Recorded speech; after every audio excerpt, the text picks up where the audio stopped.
Delhi, 1778.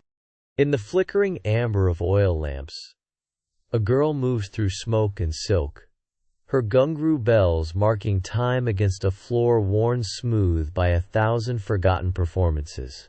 She is perhaps 16, perhaps younger. No one knows with certainty, least of all her. She calls herself Farzana. The Kothas of Shahjahanabad have already taught her the most essential lesson a powerless person can learn: how to read a room, how to survive it. Across the crowded Durbar, a broad-shouldered European watches her through the haze of hookah smoke and intrigue. Walter Reinhardt, Samru to the Mughal court, is a man with blood on his ledger, and no country left to call his own. He does not see a dancer. He sees a strategist in disguise. What begins tonight will reshape the map of northern India itself. The monsoon heat hangs heavy over Sardhana. Inside the Durbar Hall, the air smells of gun oil, sweat, and unspoken ambition. Walter Reinhardt's body is barely cold when his officers assemble. European mercenaries, hardened veterans of a dozen forgotten wars, men who have sold their loyalty to the highest bidder their entire lives. They expect confusion. They expect weakness. Instead, Farzana walks into the chamber dressed in mourning white, her eyes carrying something colder than grief. She stands before the assembled brigade, 1,200 armed men, and she does not ask. She claims. The silence that follows is enormous, charged with the particular electricity of history pivoting on a single human nerve.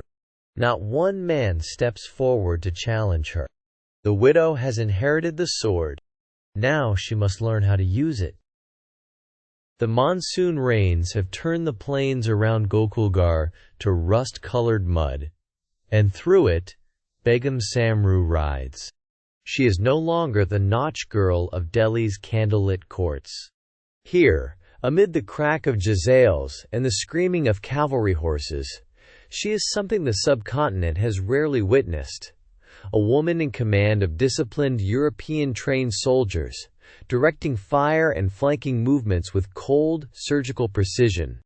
The smell of black powder hangs like incense over the churned earth. When the enemy line breaks, she does not weep or pray. She watches, calculates, files the lesson away behind those famously unreadable eyes. Sardhana's brigade has held. More than held, it has prevailed.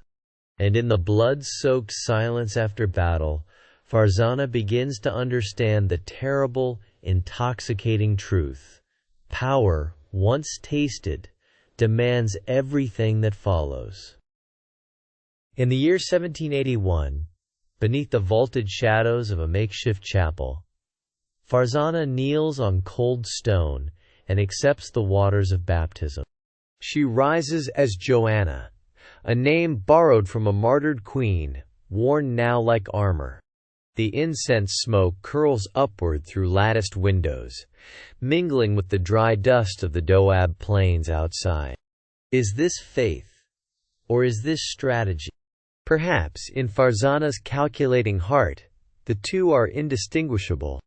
The cross she accepts grants her access to European officers who will not serve a Muslim courtesan, to Jesuit intermediaries who whisper into the ears of distant courts, to a legitimacy that no battlefield victory alone can purchase. She lights a candle with steady hands. The flame catches immediately. A woman who has survived this long understands that God and power have always kept the same address, and she intends to call upon both. The year is 1793, and Begum Samru commits her gravest error. Seduced by the polished ambitions of French officer Levasseur, she takes him as husband, a decision that tears through her camp like cannon fire. Her seasoned officers, men who have bled across a dozen campaigns beneath her command, feel the sting of profound dishonor. Mutiny rises in the dust-choked air of the cantonment. The smell of gunpowder and betrayal mingles with the dry Doab heat. Fleeing with Levasseur across the parched plains, she discovers too late the depth of his treachery. His hand turns against the very woman he vowed to protect. She survives, barely, by the narrowest mercy of fate. Broken, humiliated, and abandoned by those she trusted most, Farzana must now find a way to reclaim what the flames of her own judgment nearly destroyed. A single shot cracks across the ravine like a whip through silence. Levasseur, her French husband of barely 2 years, chooses the pistol over surrender, leaving her to face the consequences of his cowardice alone. Below, in the dust and dried scrub of the Doab earth, Farzana lies wounded, humiliated, her silks torn and muddied, the stench of betrayal sharper than gunpowder on the October air. Loyal soldiers descend the rocky slope, lifting her with trembling hands. She does not weep. Those who witness her rescue later recall not tears but something colder, a stillness behind the eyes, as though something tender has finally burned away entirely. The woman they carry up from that ravine is not the same woman who descended. Sardhana waits, and so does her reckoning. The Durbar hall smells of rosewater and careful ambition. Across a table lacquered to a mirror sheen, Begum Samru receives the company's emissaries, men in broadcloth and brass buttons, convinced of their own inevitability. She wears restraint like armor, measured gestures, downcast eyes that miss nothing. She offers tribute figures calculated to satisfy without surrendering, alliance terms worded to bind without submitting. The British see a cooperative vassal. What sits before them is something far more dangerous. A sovereign who has survived Mughal collapse, Maratha ambition, and a mutiny of her own soldiers, and who understands, with absolute clarity, that power borrowed from another's ignorance is still power. The quills scratch across parchment. Sardhana endures another season. But beyond the walls, old alliances are fracturing, and the enemies she cannot charm are already sharpening their arguments against her. Limestone and devotion rise together from the dusty plains of the Doab. Begum Samru is 60 years old now, her body bent, but her ambition undiminished. She commissions a basilica, baroque, astonishing, utterly incongruous against the flat northern sky, as if daring God and history alike to look away.